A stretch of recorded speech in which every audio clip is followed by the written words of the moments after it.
Hey guys, what is up? I am Devildriven. Today's video, the list that got me this close to pro rank, and then Syndicate was able to get me there. This list was created by the TLG guys. I don't believe it's on the snapshot, so I'll put it in the comments. Um, this was the list I was playing from rank 3 to 2 and through 2 to 1. And then in rank 1, I was playing, took Bribery out, and they were playing Isabel. So I'll put a couple games with Isabel probably on Thursday. But if you're a Bribery friend, Bribery's Bribery. I mean, if you are a good player and you just draw something good, you could do double Redeas, or you might go up against a Caretaker friend and, get a Caretaker and a couple of fours and you're super sad. But I really like this list. I feel like it just plays itself, and with all the Draug siege shenanigans, it's got the surrender, and it's got the Lambert somewhere. There he is, 10. But let's go through the cards real quick. We got Magic Lamp here.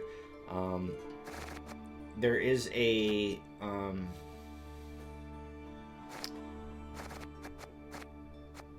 Magni division in here, so you got to be careful of that.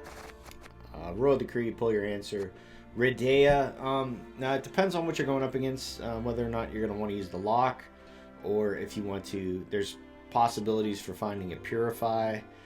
Poisons everywhere, so you might want to play her on range row, but it all depends on the matchup you're going up against, and if you need the more points, if you feel like you're starting to fall behind, maybe you play Redea back row, you get that lamp, you get that tactical advantage, and you're really happy about it.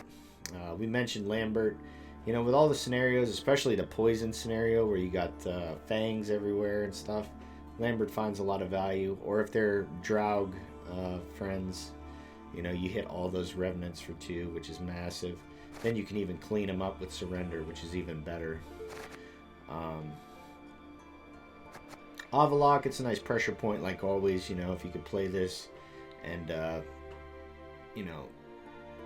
take out something that's, going to be a threat or weaken it, if it needs boosted or something. The card's just incredible. Ramon, your targets primarily are the Nilfgaardian Knight and the Tortoise. If you have both in hand and you're on blue coin, you play the Knight first. And I was watching Gravish play this list as well, and this is what turned me on to it.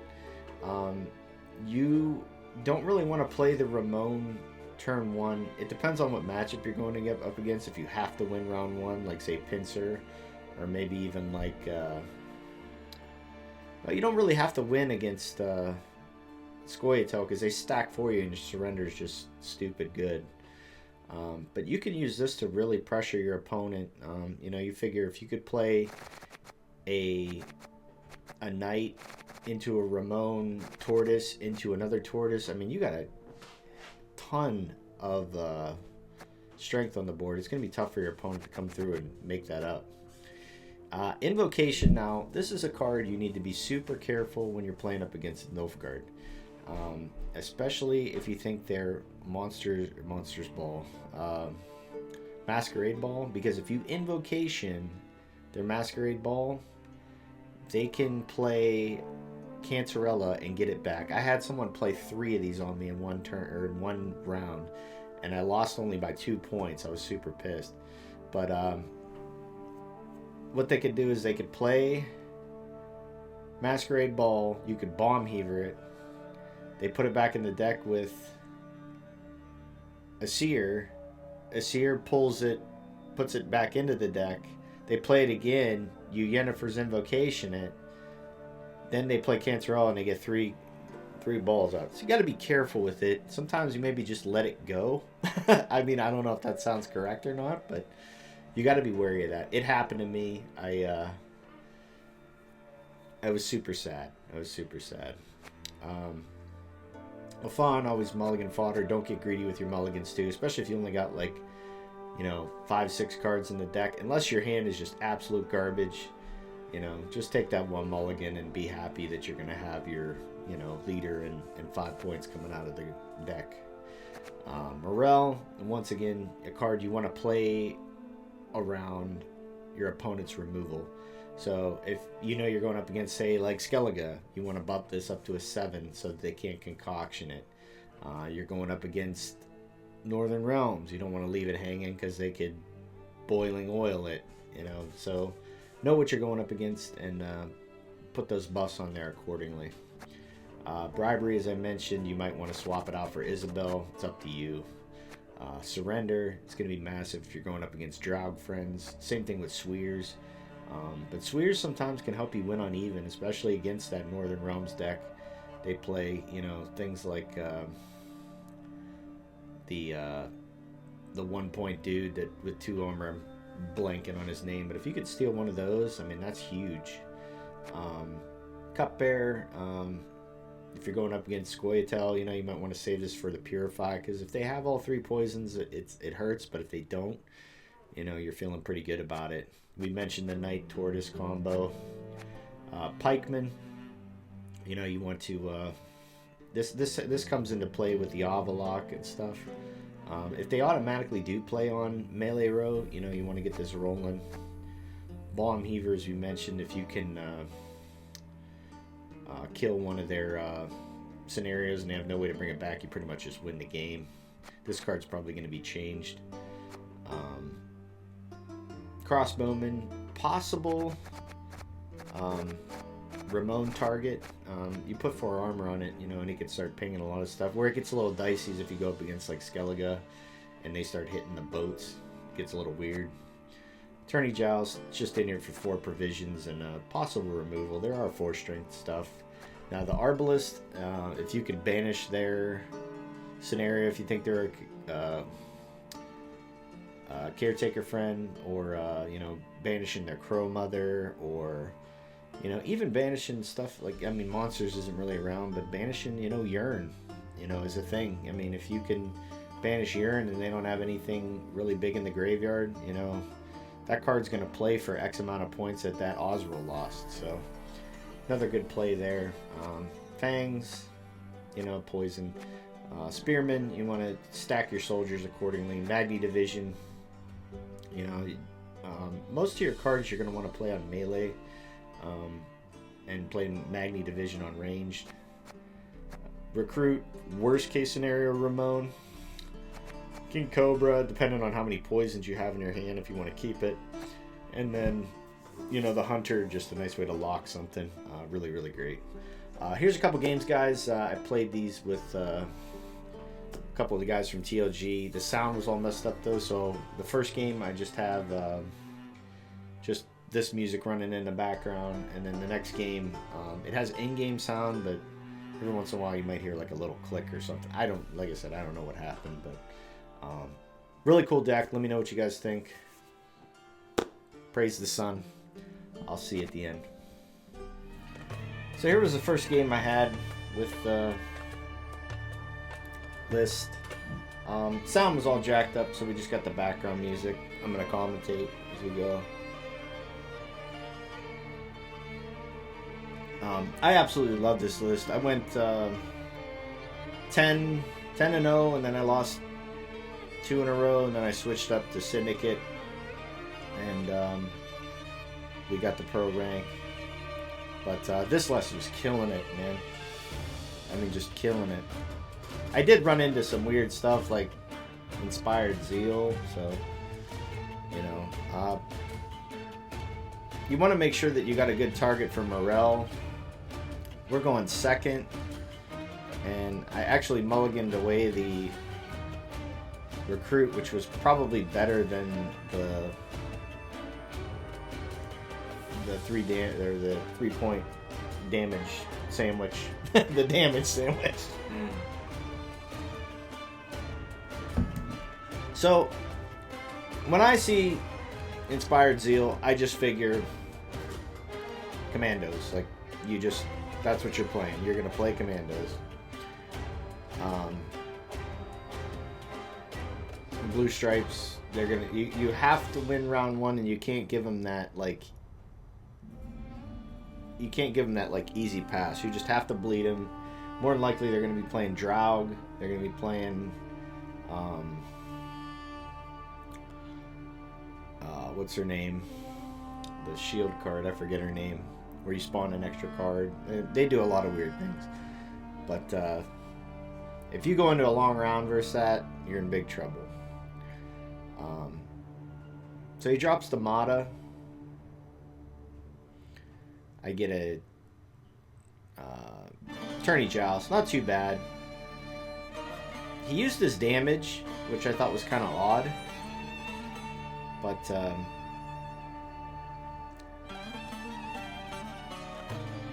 I was figuring, well, you take the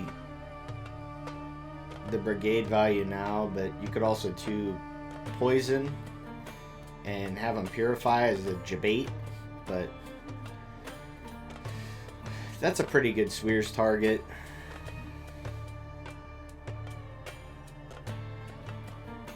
I need to get the premium bomb heaver. It was the only premium I didn't get when I went through Thronebreaker, and I believe it's because I let the one elf go or something in the beginning. Spoilers. I gotta sneeze. Maybe. Maybe not. Does he TA it? He does not, so this is the easiest Swears of my life. Bonus pings are always good. If you can win on even against a list like this, you're super happy because you just bleed them out of everything, and then, you know, because they focus so hard on that blue stripe combo that there's nowhere for them to go, you know, after that. You know, if they burn their blue stripes and their Draug, they have nothing. I think we actually get Philippa here.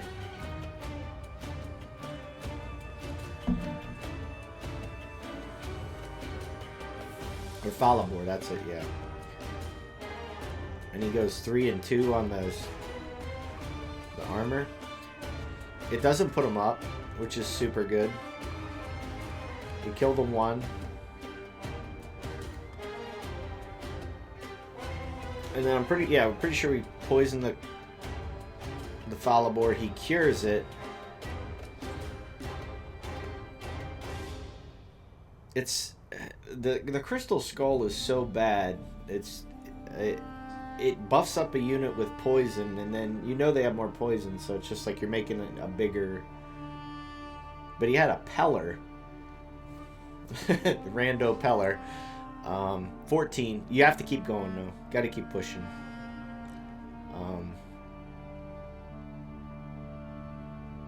I was looking to see what else he could have.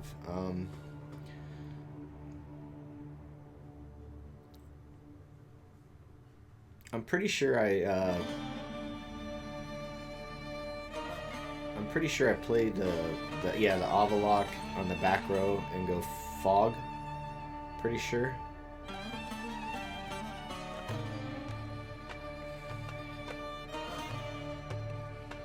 Oh, that's right. We poison it to jebait him into purifying it. I guess his Purify there is for locking blue stripes, but the only times it's good is if it's like you play Redea back row and you think maybe they only have, you know, the Morel or something like that.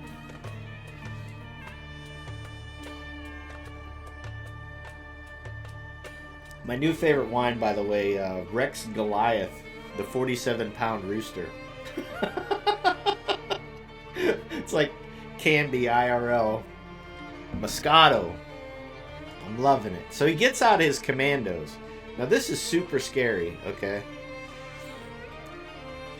So he's got 34, I got 18. I can invo the Falibor.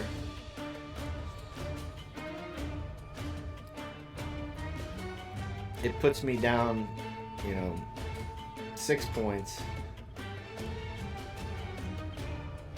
I could play, if I want to, I could play Avalock and a leader charge and I'm still there. I think he gets another blue stripe scout, which is really scary. Yeah.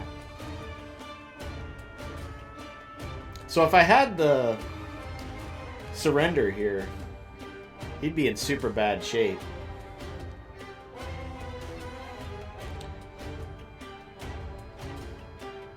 I forgot I went Frost. I ended up losing a point here. I should have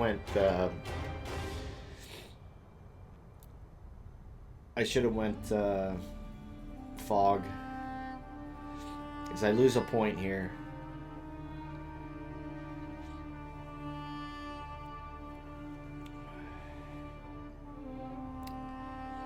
So he gets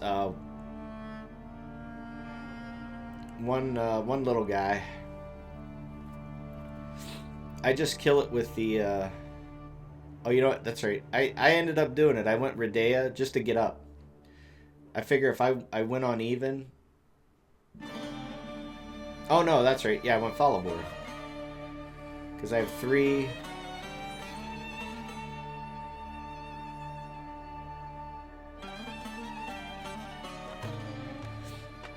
And we're up. Not bad. I saved my Redea, that's right. I could have just Redea'd and thing, but I'd rather draw that. And I'm pretty sure he passes here.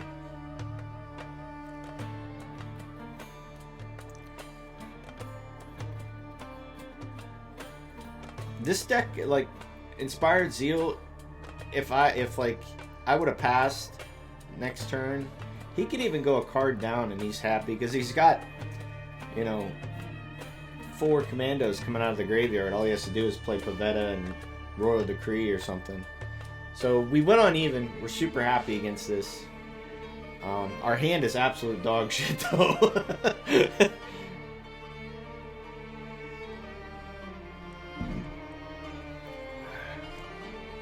We get to surrender, which is good because it's a big list.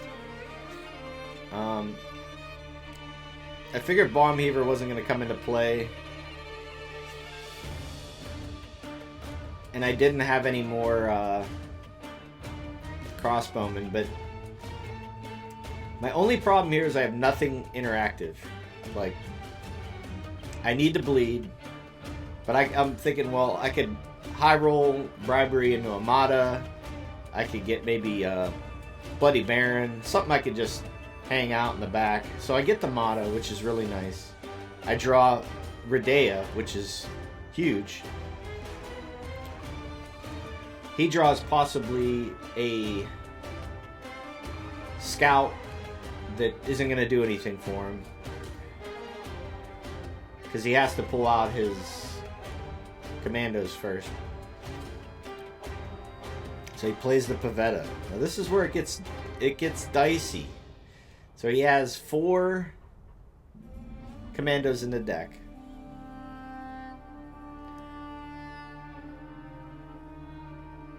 I'm thinking to myself, well, I could just play the poison. That's a good poison target.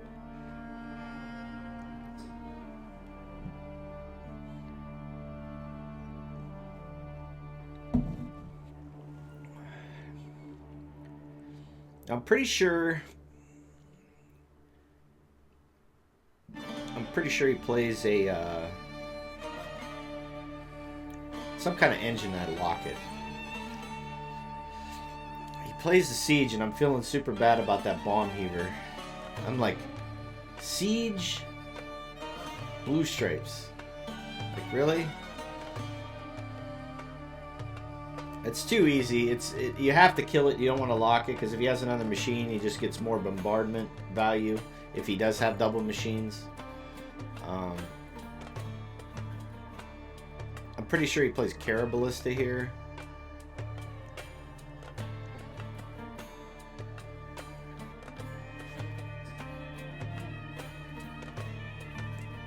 I mean, this deck's actually pretty cool. I mean, I give it up to the dude. The Siege Ladder felt super bad here. But we have to go all in. We just have to go all out. So we lock that.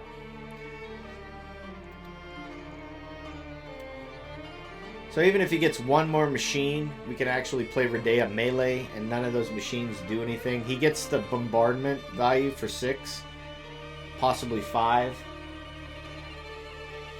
He's stacking in the back row, so surrender's okay.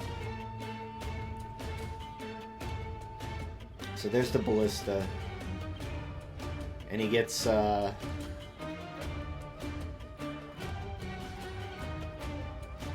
pretty sure he gets 5 out of it.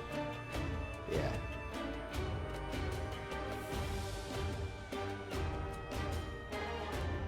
I said, well, is it worth it to just ping that? And I figured it was. I go leader charge.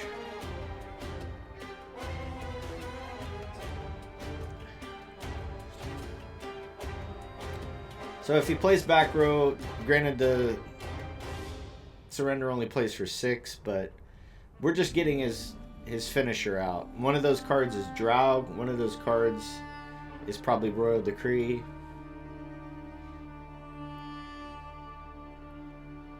I just want him to spend everything. And even if I could save my leader for last, I'm okay with it.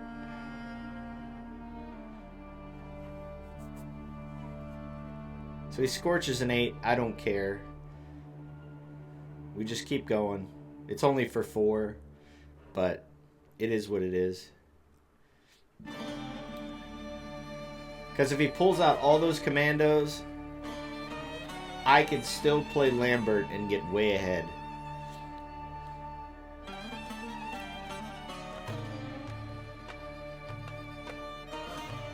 This was super dangerous, though, I'll tell you what.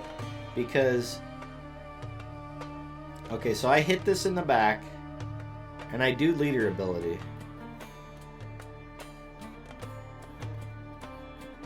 I went all out. I just went in. I'm like 24 points. Okay, he needs 14. If he plays his blue stripes, we're happy. We got a lot of good cards still in our deck.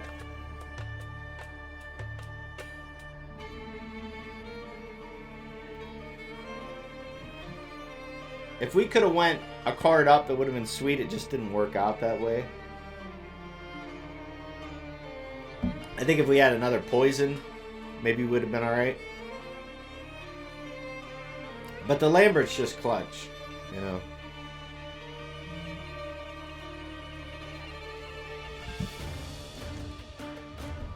So he Royal Decrees. He has to play the Commando Friends. So he gets there. He gets there. But he burns his whole combo.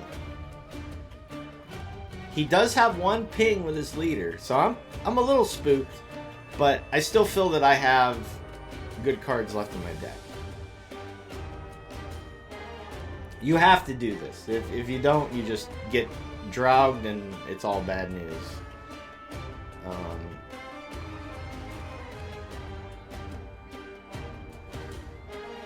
So, actually I don't have that great of cards left. I dropped the Arbalist. There's no way he renews that, right? There's no way he's a caretaker friend. So we get morale, which is pretty decent.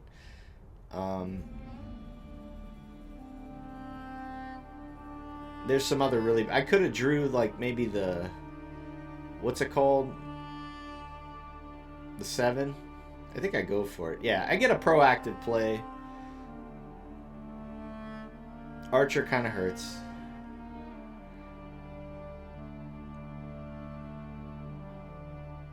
If it was me, I would have probably buffed it up there if I didn't have anything.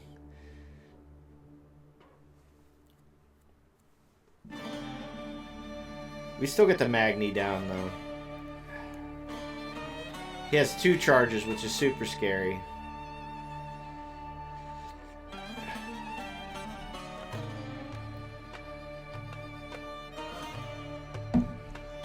Because I don't think he has anything with orders. He gets the magic down. So, I'm actually pretty spooked because he has 1 damage. He has an engine on the board. I got Morel. Alright. So I could poison that and get a 7-point play. He has a Treb. We played around it. Actually, we don't because he buffs it.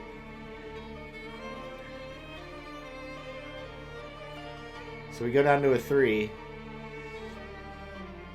Nilfgaardian Knight for a wholesome 7. 2 points. Squeak that one out. Let's jam one more. Alright, so next game we go up against a Gurnakora friend at rank 3. We're rank 2. I was super hyped to see this one. I was like, alright, let's see what we got here. I'm picturing the usual shenanigans of the Yule Wraith and everything else with Beast and Pugo, stuff like that. But the surrender is going to be absolutely massive against the larvas. Same with the Lamberts. So I got some good, opening plays. So I figure I open Knight because you got to win round 1 because they just bleed you to oblivion and then they just drop Oswald last save. So now we got Morel or Ramon.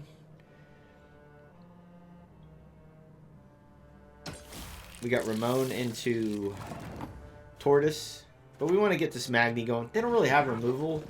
So just drop it down. Seems like a decent play.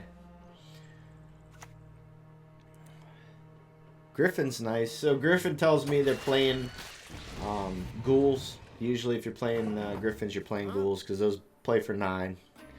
I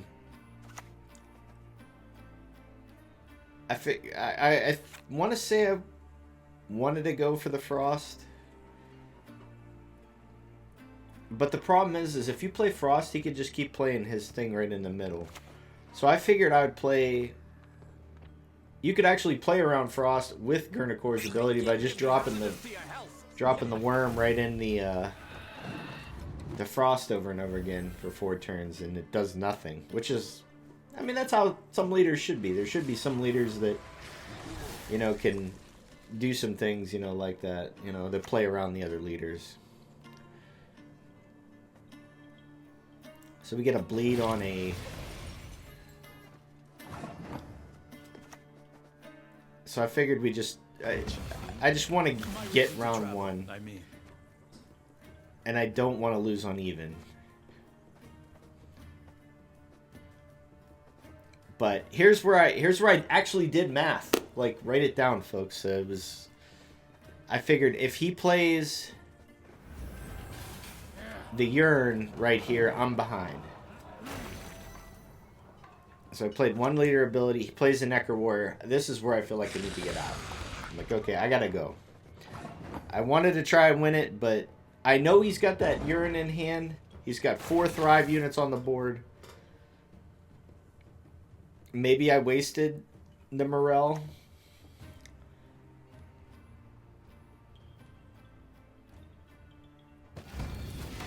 But I couldn't hang with that. I feel like I had to get some things out of him, but maybe the Morel was incorrect. But I'm thinking to myself, I got 11 points with Ramon. I got another 7 with the Tortoise. I can lock his ability pretty much, and there's no point in keeping the thing. Now I don't have a poison, but I have a Royal Decree, so I could pull a Cupbearer. But I mean, you really want to pull your Redea with it.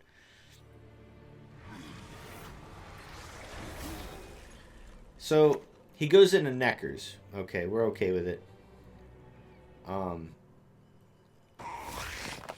I maybe should have went with Bribery here. Avalok didn't seem correct because those things are still going to keep going.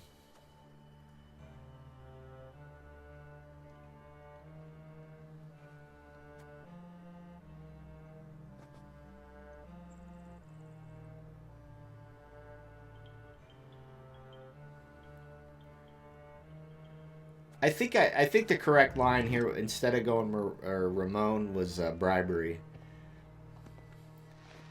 Lead the lordless dogs until they beg for mercy. Because if I get like Yearn or something like that, like that's huge.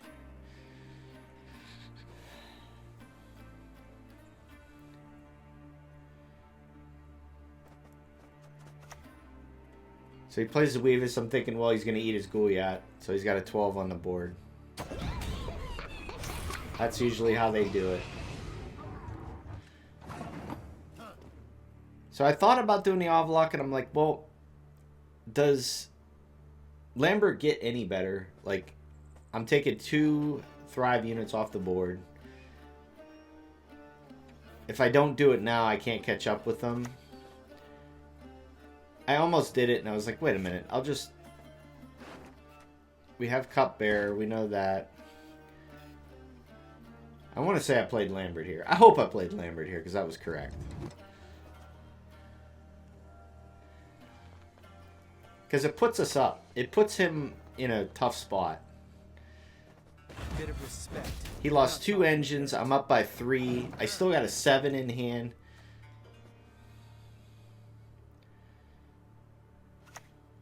So here comes the larvas. Next, I was hoping he would play him in the front row. Didn't happen, though. So I'm pretty sure I locked one, and then I swears the other one. And then I just figured I'm a good player, and I'll just draw.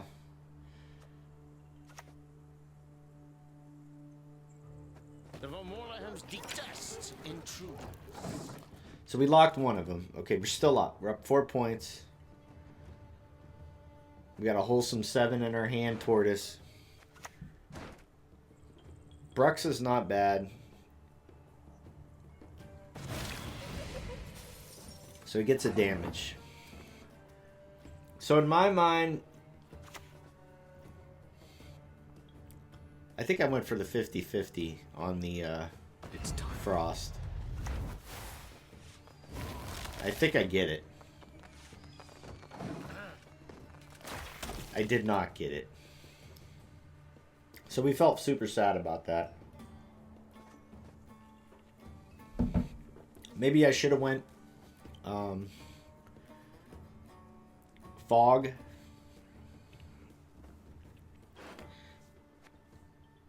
That's one thing about Gertakora, like the ability is just like always there. Unless you get locked out, you're in a good place.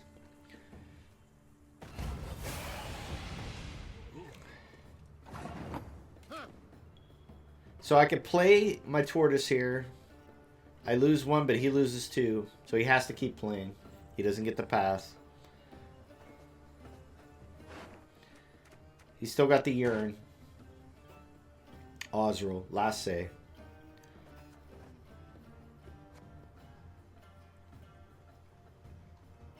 I thought about maybe playing the bribery, but I'm thinking that I can maybe high roll Osril on the opener and steal his 13. I think this gets the pass, though. I think this is where he passes. I should have played the 7. I figured it would. That was incorrect. I should have played the 7.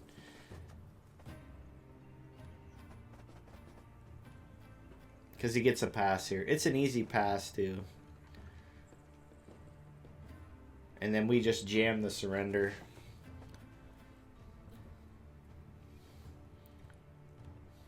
I've been hanging out with the guys too much. I've been saying jam now. That's jam everything. Everything's jam. I want to say passes here. And then we just play the surrender. I love this board, by the way. It reminds me of Mortal Kombat. Yeah. I should have played the Tortoise there to stay up. But we just drop the surrender because it's never going to get any. It's not going to get any value in the last round.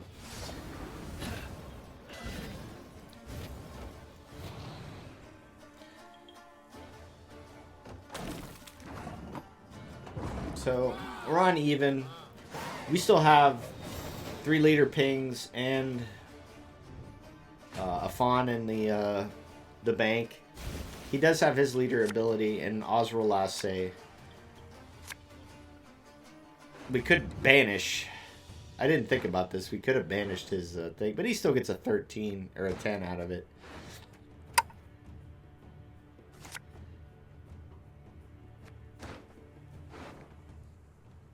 I didn't want to brick it. I just left it alone. I should have opened up. I think I go bribery first to try and get that Osral. We get the Mata. It's going to pull Swears. Oh, no, it pulls a Fawn. So we can't pull. We can't use Mata. So we have to take the Gouliat. Which, I mean, a 10-point bribery, we'll take it. I think we banish the 13 next.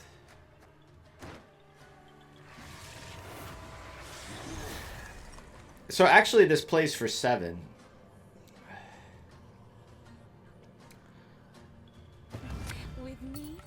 We get Attorney Joust. Not that great.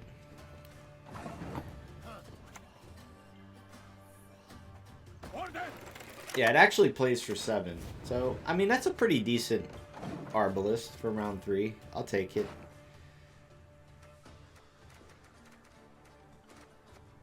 Swears would have been hella good stealing this fruit, but didn't work out that way. So he gets a 9 here with the Thrive 10. Pretty good. I could Swears it now. I don't have a poison. I'm pretty sure though I Swears it and then he uses Giant Toad or something.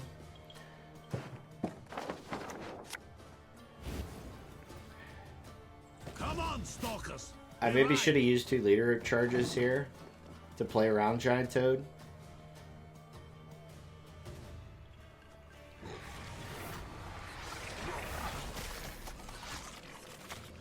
The Beast, okay. So we play Redea Lock.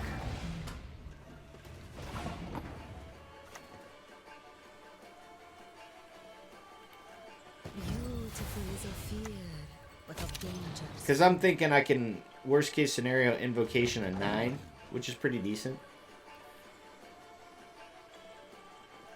They don't run Purifies in Gurnikora. They don't have the Queen of the Night. And I see my boy Gascon. I'm like, really? Gascon playing for a wholesome 9, taking his own armor away. Actually 10-11 because of the 2 Thrives, which is pretty sick. I just dropped the Tortoise.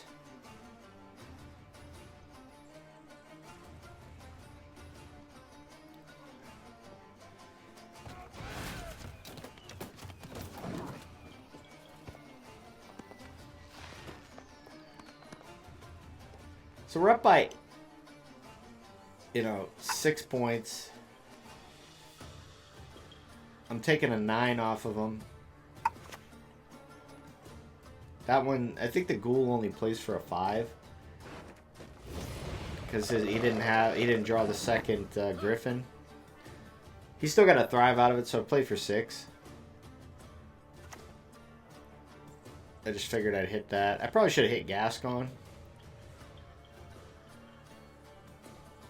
My luck though, he'd renew it or something. So we're up by 4. Being able to lock that Beast was huge. Because that thing would have kept growing.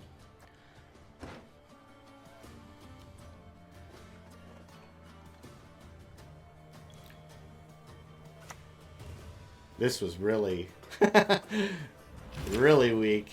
So we're on even. So, I mean, he loses a 9. I got 2 leader charges and a fan coming out.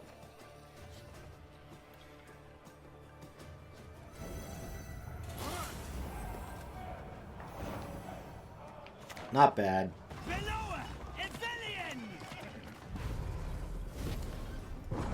Oswald don't do it. It's 11-12 points. So, good game.